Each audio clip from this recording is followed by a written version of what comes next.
दोस्तों, इस कहानी की शुरुआत चंदनपुर रेलवे स्टेशन से होती है, जिसमें मालगाड़ी रामगढ़ जाने के लिए पटरियों पर चलना शुरू करती है और इसी रात सर्वेश नाम के युवक की ड्यूटी मालगाड़ी के सबसे पीछे वाली गार्ड बोगी में लगी थी, जिसकी उम्र लगभग 32 साल की थी। रात को 12 बजे का समय हो रहा था और चारों तरफ घना जंगल ही जंगल था। मालगाड़ी घने जंगल के रास्ते रामगढ़ के लिए चली जा रही थी और इधर सर्वेश जो अपनी ड्यूटी पर था उसको नींद आने लगती है। तभी अचानक उसकी बोगी तेज झटके की आवाज़ आती है, जिससे सर्वेश की नींद खुल जाती है और वो तुरंत उठकर बैठ जाता है।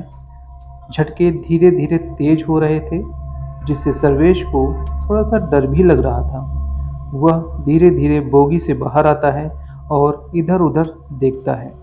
इससे पहले कि उसे कुछ समझ आता, अचानक एक तेज झटके के साथ उसकी बोगी मालगाड़ी से अलग होने लगती है। सर्वेश घबराते हुए अपनी वॉकी टॉकी को निकालकर जैसे ही ड्राइवर से कांटेक्ट करने की कोशिश करता है, तेज झटके की वजह से वो हाथ से छूट जाता है और वो कांटेक्ट नहीं कर पाता।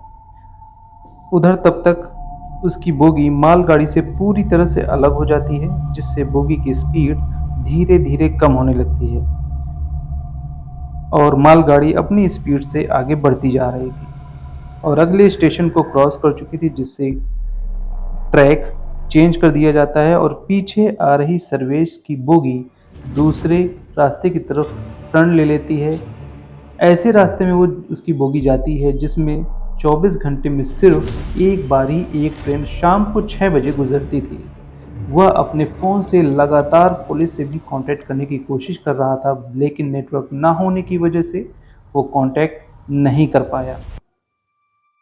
धीरे धीरे बोगी जंगल में ऐसी जगह जाकर रुकती है जहां दूर दूर तक सिर्फ जंगल ही जंगल होता है और जंगली जानवरों की आवाज़ें भी आती हैं। सर्वेश घबराता है, अपनी टॉर्च की रोशनी से बोगी के चारों तरफ देखता है, लेकिन उसे जंगल झाड़ी के अलावा कुछ भी दिखाई नहीं देता।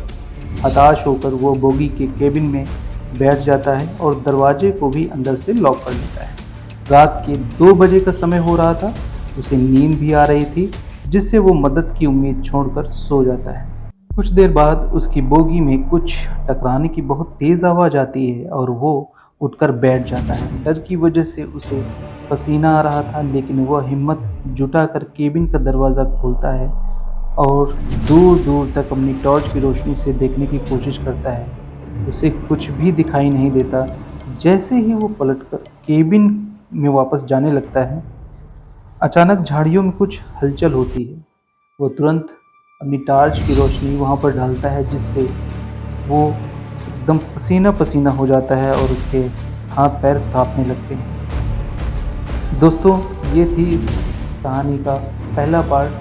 तो दोस्तों, आगे की कहानी जानने के लिए हमारा दूसरा पार्ट देखें। कहानी अगर पसंद आई हो तो चैनल को सब्सक्राइब एंड वीडियो को लाइक ज़रूर करें। Thank you.